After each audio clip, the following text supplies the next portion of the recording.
बाधित चीजें हैं, वो भी करने के लिए आप मुक्त है। एक निष्कर्ष कई बार आ जाता है और हो भी जाता है। तो वो तो स्तुति हो गई ना, जब आपने उसको जायज ठहरा दिया। जायज ठहराना या नाजायज ठहराना, उन दोनों को हम लोग अवलोकन के दायरे में लेकर के आ रहे हैं।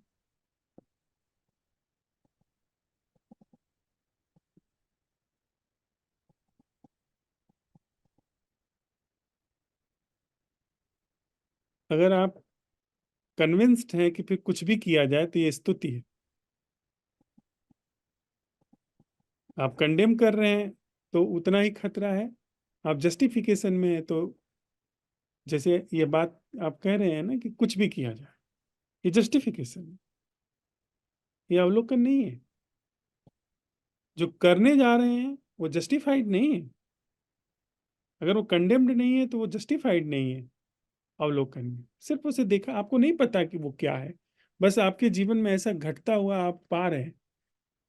आप बस उसको पूरे प्राणपण से देख रहे हैं। वो अवलोकन है। एक पुरानी परंपरा निकल गई हम लोगों के हाथ से समय के साथ साथ। वो थी ज़ेन में, विशेष करके जिसमें जो साथ में सीखने वाले लोग होते थे वो दूसरे के पास भेजते थे अपने मित्रों को, और कभी कभी तो एकदम से जो विपरीत है उसके पास भेजते थे, और वह उसके पास जा करके जो विपरीत बात कहने वाला होता था वो एक साठ गांठ होती थी, वो समाप्त हो गई चीज, वो नहीं पाई जाती है। वह सब उपक्रम करता था विपरीत होकर के, या आप लौट करके उसके पास जाओ जहां से आपने सीखना शुरू किया। ये है सत्संग, ये है धर्म का संग, ये लौट करके आप उसके पास जाइए जिसने आपको भेजा है आपके पास। पर हम क्या करते हैं कि अगर कोई ऐसा है तो सबसे पहली बात करेंगे कि उसका रास्ता गलत है, तो भटक गया है, मैं जानता हूं उसके बारे में, उसका फलाने से फला समय में अफेयर रहा था, वो सब बात पता है कि अभी आप नए हो। हम सब जानते हैं कि ऐसा ऐसा हुआ था उसके साथ में, फिर वैसा वैसा हुआ था, तब वो ऐसा ऐसा अभी जी रहा है। सब कोरी गप है। ये कोई धर्म का लक्षण नहीं है, ये कोई सीखने का लक्षण नहीं है। ये तो बिल्कुल एकदम उचक्कों वाली बात है।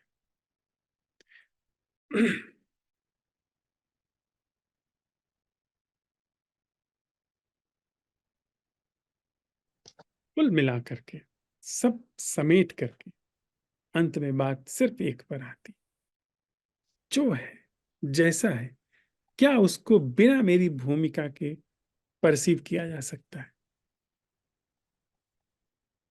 That's it. इतने में ये असंभव प्रश्न उठाने में अब एक और भी बात, बहुत सारी चीजें निकल करके आ रही हैं।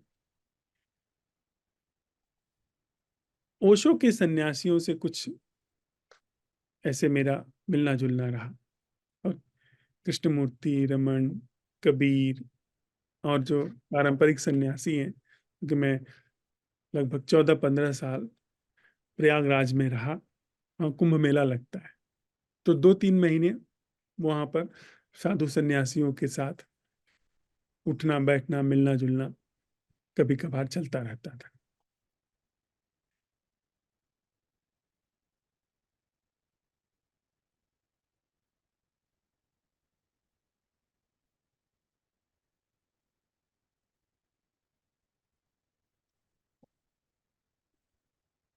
जो एक कॉमन रूप में एक बात मैंने पाई कि जो सच में सीखने में है जो सच में सन्यासी में, मतलब सन्यास की धारा या सीखने की धारा में है, वह बहुत कुछ सीधे सीधे जीवन में उतरा हुआ होता है। यानी उसकी दूसरे के बारे में बहुत टिप्पणियां नहीं।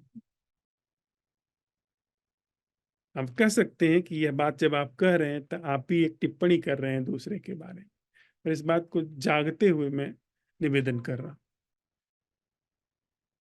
और यदि बात इंटेलेक्चुअल है तो बहुत ज्यादा टिप्पणी होगी दूसरों के बारे में, दूसरों के बारे में बहुत सारा नॉलेज, मतलब जड़ मूल तक वो उनके बारे में पता करके रखे होंगे अपने हिसाब से, फलाने के बारे में ऐसा, ढिकाने के बारे में ऐसा। अभी मैं, मेरी एक मित्र हैं, वो अद्वैत वेदांत की सन्यासीन है, बहुत पुरानी सन्यासीन है, उमा भारती की वो मित्र हैं।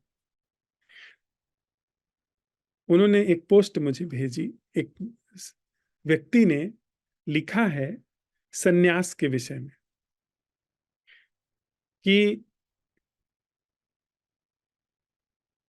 स्त्रियों को सन्यास का हक ही नहीं, वे साध्वी नहीं हो सकती, उनके लिए एकमात्र सन्यास है कि वो किसी की विवाहिता हो जाए। और यह बात, वो सन्यासोपनिषद जैसा कोई एक ग्रंथ है, मैंने भी पहली बार नाम सुना, उसका उद्धरण लेकर के कह रहे हैं।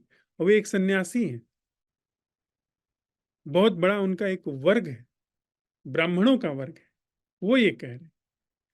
साथ ही साथ उतने पर बात समाप्त नहीं होती है, वे कह रहे हैं कि जितनी भी भारत में सन्यासिने हैं, चाहे वो पारंपरिक हों चाहे गैर पारंपरिक हों, वे सब किसी न किसी साधु सन्यासी की, बड़ा त्याज जैसा शब्द उन्होंने इस्तेमाल किया है। अब जरा यह सोच देखिए, यह आदमी गुंडों बदमाशों वाली सोच रखता है कि किसी का शरीर जो है वो स्त्री है या पुरुष है, जो ग्रंथ इस आधार पे सन्यास की व्याख्या कर रहा है, वो ग्रंथ है कि कचरा है। मतलब किसी का तन जो है स्त्री है, पूरा उपनिषद जो है वो शरीर को तन मानता है, शरीर को एक कपड़ा मानता है।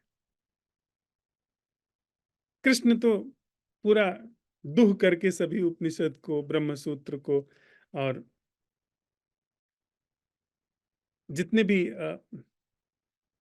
तीनों किसका उनका समुच्चय करके उन्होंने भगवत गीता की, ब्रह्म सूत्र, उपनिषद,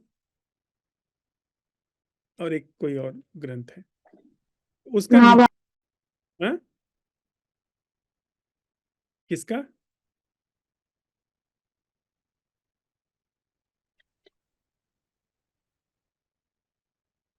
तो उन्होंने, अब वो कह रहे हैं कि तन जो है वो वस्त्र है। नैन, वो कहते हैं कि जैसे आप पुराने त्रांसांसि जीर्णानि यथा विहाय, जैसे पुराने वस्त्रों का त्याग करके नए वस्त्र आप धारण करते हैं, ऐसे ही जो जीव है, आत्मा वहां पर नाम देते हैं, वो पुराने वस्त्रों का त्याग करके नए वस्त्र धारण करती है। अब जिसमें इस तरह के श्रेष्ठ वचन कहे गए हों, जिस शिक्षा में, उसमें आप एक स्त्री को, एक एक कपड़े को, एक एक तरीके के धारण किए हुए, एक तरह का कपड़ा धारण किए हुए जीव को आप एक विशेष व्याख्या दे रहे हो कि वह अपशब्द इस्तेमाल कर रहे हैं आप, और आप मंच पे बैठे हुए, और वो बड़ी सन्यासी ने हैं जिन्होंने पूरा जीवन अर्पित किया हुआ है, बूढ़ी हो चली। तो आदमियों की मूर्खता की, इंसानों की मूर्खता की कोई सीमा नहीं। वो बहुत ज्यादा रुचि रखते हैं अपने से ज्यादा दूसरे पे टीका टिप्पणी करने। सारा जो दमित चित्त है, जो भरा हुआ है कि जीवन में बातें बातें सिर्फ चली, कोई घटना नहीं घटी, कुछ भी क्रांति नहीं घटी, पर दूसरे पे टिप्पणी जरूर करेंगे। उसको कुछ नहीं, वो क्या, वो तो यहाँ पे ऐसे ही हमने देखा था, उसको क्या हो सकता है। असल में वो कह रहे हैं कि मुझे नहीं हुआ तो दूसरे को कैसे हो सकता है, आपको क्यों नहीं हुआ यह आप जानिए। क्या आपके आग्रह थे, क्या आपकी जड़ता थी, मूर्ता थी। अन्यथा बोध तो सबसे सरल होना चाहिए। क्या पेनिट्रेशन नहीं हो पाया आपके चित्त में, जहां पर आप पाते हैं कि दीवाल है। आज जिन मित्रों से चर्चा हो रही थी, वो यही कह रहे थे कि एक जगह आने के बाद मैंने पाया कि उसके आगे पेनिट्रेशन नहीं हो पा रहा है। अब आपके अंदर पेनिट्रेशन नहीं हो पा रहा है तो आप समझते हैं कि इस दुनिया में और किसी के अंदर कोई क्रांति घटित नहीं हो सकती। अब उसी धारणा के आधार पे कि भाई पेनिट्रेशन होगा तो सबसे पहले मेरे अंदर पेनिट्रेशन होगा, दूसरे में कैसे हो सकता है। तब आप व्याख्या कर रहे हो, लेकर के चल रहे हो इस तरह से। कहाँ जाएगा जीवन ये दूसरे की तरफ, और वो एकदम बड़ी उम्र तक चाहते जाते यही चल रहा है सब। कहाँ जाएगा जीवन, विषाद में जाएंगे आप। अवसाद का ये लक्षण है, और आगे की भी यात्रा ऐसे ही प्रभावित हो जाएगी। कृष्णमूर्ति ने अगर कहा, उपनिषद अगर कहते हैं, तो कोई आश्चर्य नहीं। अजब की बात बहुत सरल है। जिसको थोड़ा भी समझ में यह बात, थोड़ी सी अंतर्दृष्टि आएगी, वो कहेगा भैया बिल्कुल सरल है, तुम अभी चाहो तो अभी तुम्हारे जीवन में बोध घट जाएगा। लेकिन अगर नहीं किसी के घटा है तो अंत में धीरे धीरे कहने लगता है कि नहीं, ये बहुत कठिन है, बहुत मुश्किल बात है।